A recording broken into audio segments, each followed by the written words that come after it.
vamos debater China, Tereza, sabendo que existem excelentes cabeças, né, pensantes, excelentes figuras que merecem o nosso maior respeito, mas as ideias que surgem é de um capitalismo de Estado, né, que a China seria ou apenas uma sociedade capitalista, ou seja, quando, né, a China vem fazendo reformulações econômicas, foi um discurso corrente no Ocidente que a China tinha retornado, né, ao capitalismo.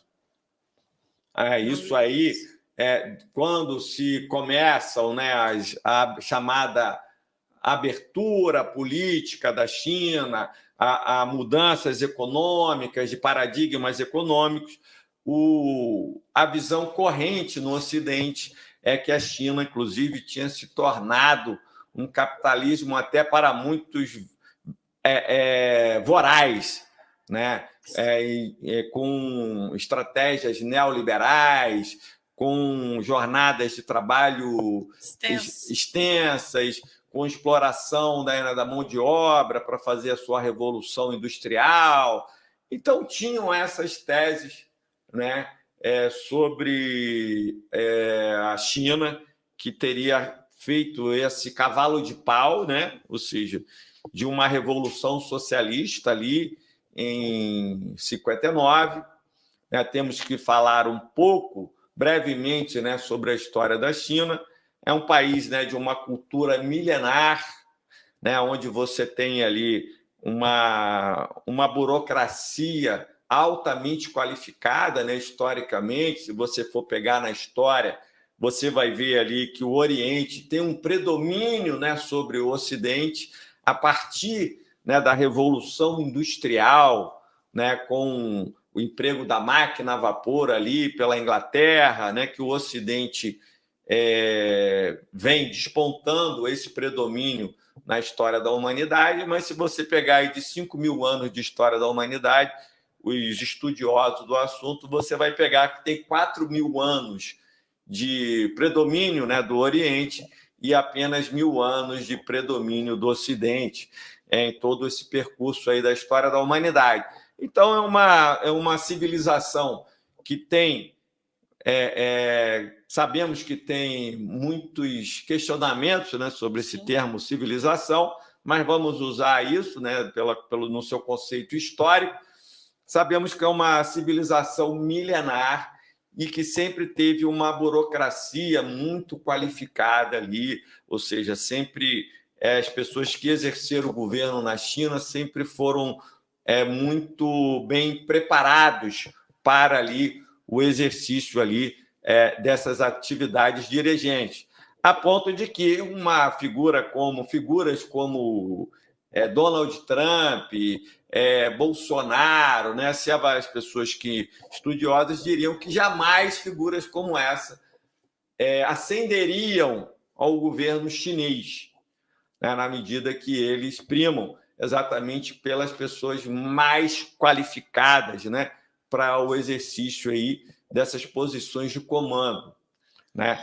Então, assim, só que a verdade é que ali, no século XX, né, no século passado, a China se apresentava, né, um país extremamente pobre, né, basicamente ali agrário, né, com uma série de deficiências, depois até ali da colonização inglesa, né? Depois teve a guerra ali com o Japão, uma série de situações, e o povo chinês vivendo, né, uma situação ali de miséria, né, de fome,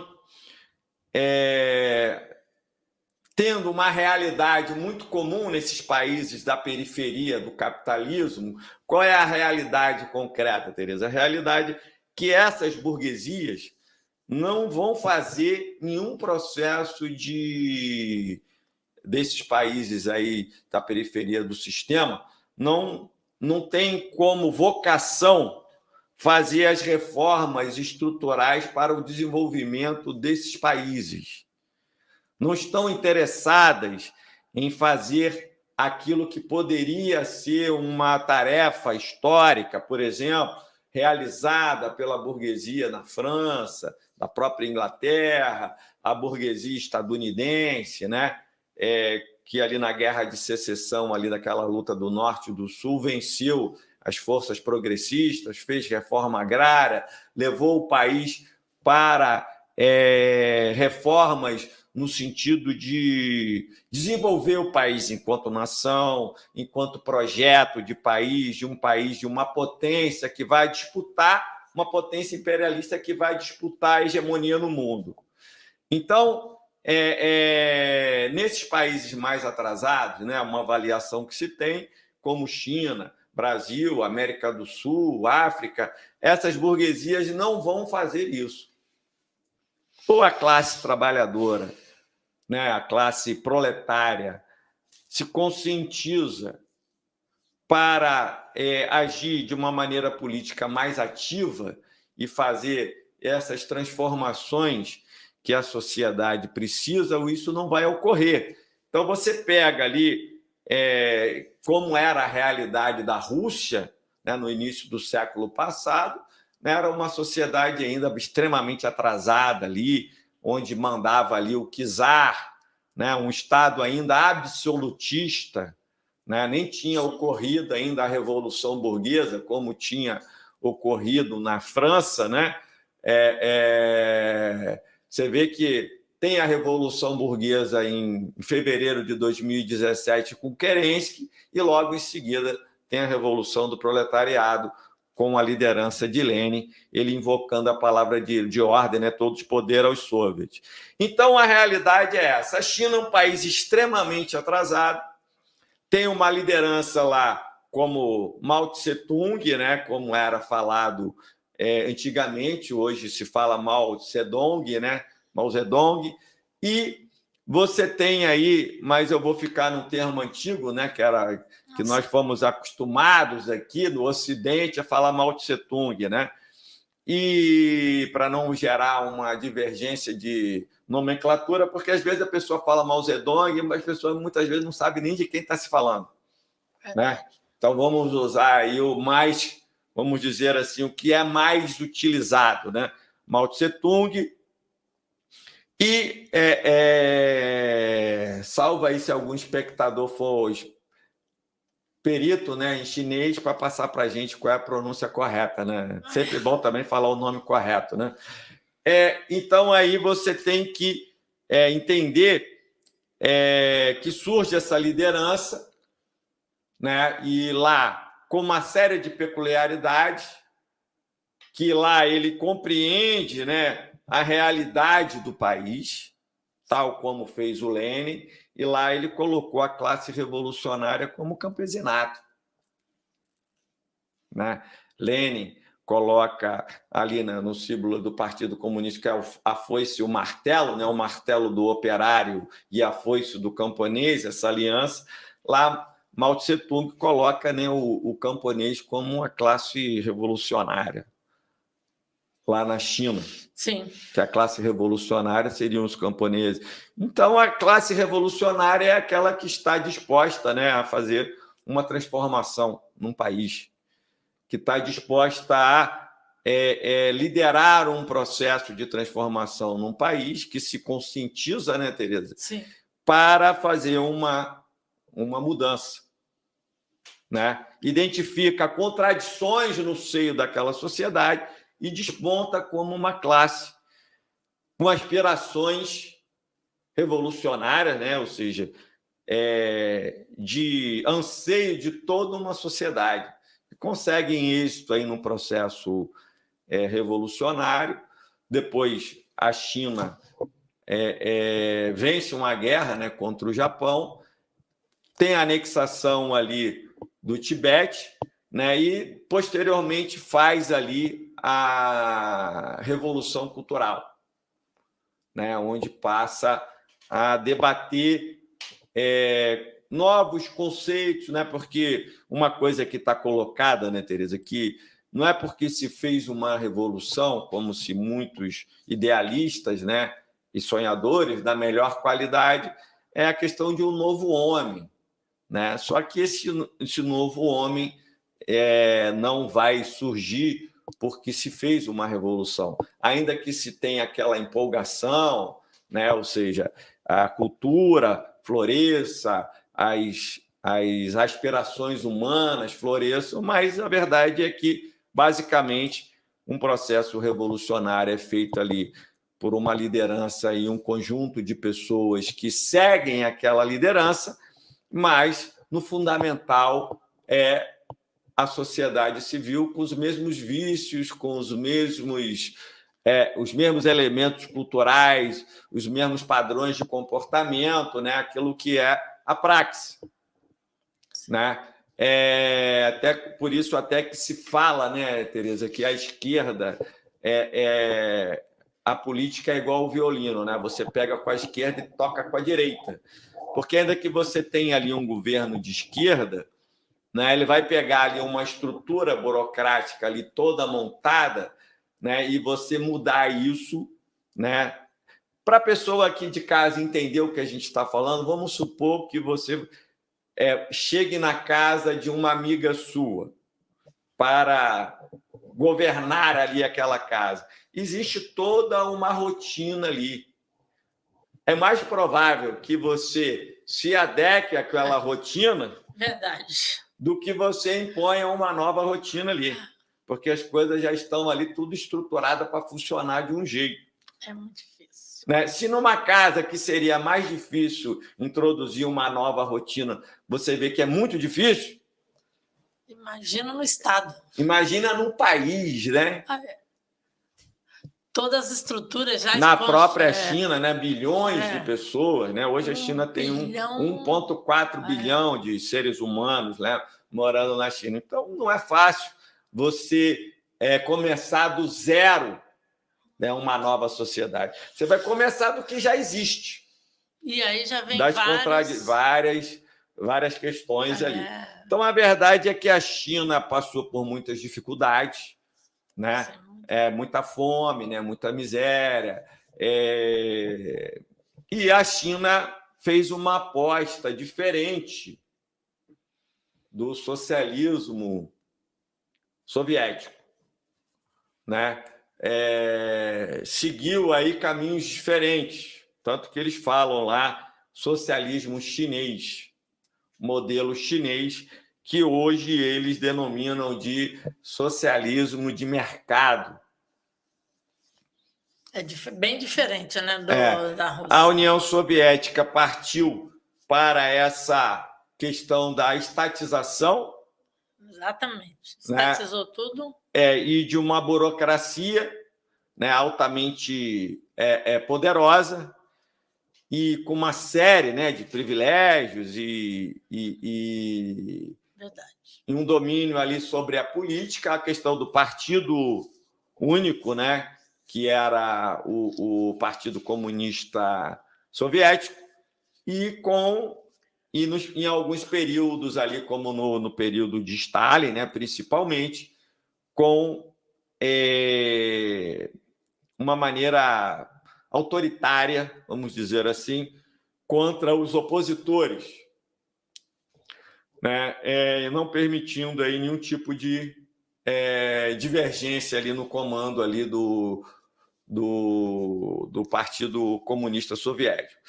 E a China, ao empreender aí essas mudanças, que foi interpretado aí como no Ocidente como uma volta, né, ao capitalismo, hoje se compreende de uma maneira diferente, né, que a China ela é capitalista, né, para fora da China, mas socialista para dentro, né? E você tem lá uma série de modelos de propriedades na China, tanto estatal como sociedades mistas, sociedades coletivas, né, como a própria Huawei, que é muito falada, é uma sociedade coletiva, né, direcionada ali pelos próprios trabalhadores, comandada ali pelos próprios trabalhadores. Você tem cooperativas, né? Então você tem uma série de estruturas de propriedades ali em que o Estado, né, através do controle pelo Partido Comunista Chinês, né, e aí vem a questão da crítica de uma ditadura, né, de uma possível ditadura ali que exista na China, porque é o comando ali político, né, do Partido Comunista Chinês, e você tem aí uma outra trajetória, né, do socialismo chinês em relação ao socialismo soviético, porque aquela incapacidade, né, do socialismo soviético pela burocracia, né, ou seja, não tinha, porque numa sociedade de mercado, quando uma empresa ela não atende uma demanda, essa demanda ela é suprida por uma outra empresa. O próprio mercado ali vai se regulando e aquela empresa vai perdendo ali a fatia do mercado para outra capaz de atender ali aquela demanda.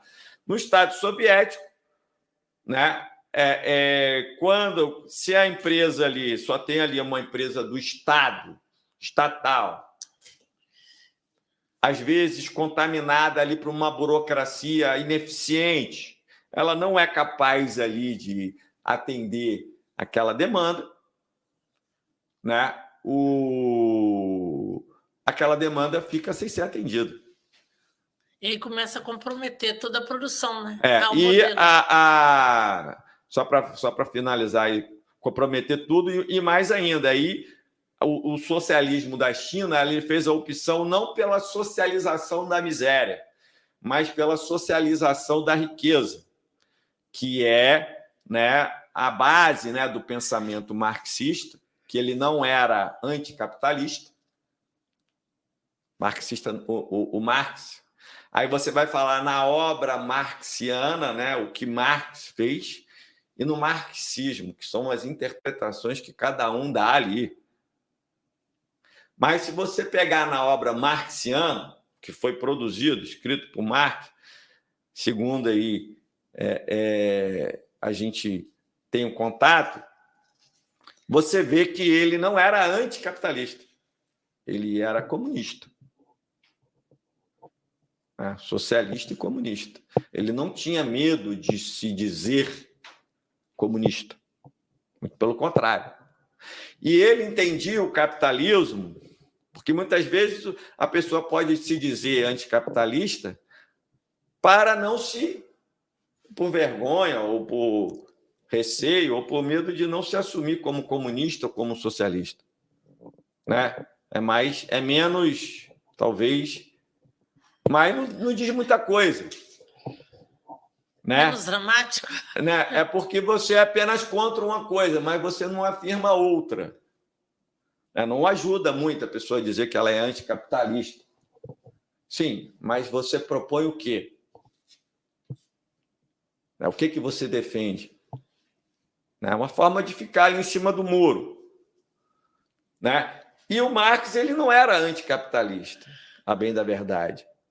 Ele entendia o capitalismo como um modelo, um estágio necessário ao desenvolvimento das forças produtivas, e ele propunha a superação do capitalismo. Tanto que ele dedica a sua vida inteira a estudar o capitalismo. Ou seja, na época de Marx, ninguém entendia mais de capitalismo do que ele. Ele era a pessoa no mundo que mais entendia de capitalismo. E dedicou sua vida inteira a estudar o capitalismo e apontar as deficiências do capitalismo. Né? Então, ele foi apontando, né, como é uma sociedade que não é planificada, os capitalistas, na sua ânsia na concorrência que existe entre os próprios capitalistas de produzir mais, sempre haverá crise de superprodução, né? E isso levará a crises cíclicas do capitalismo.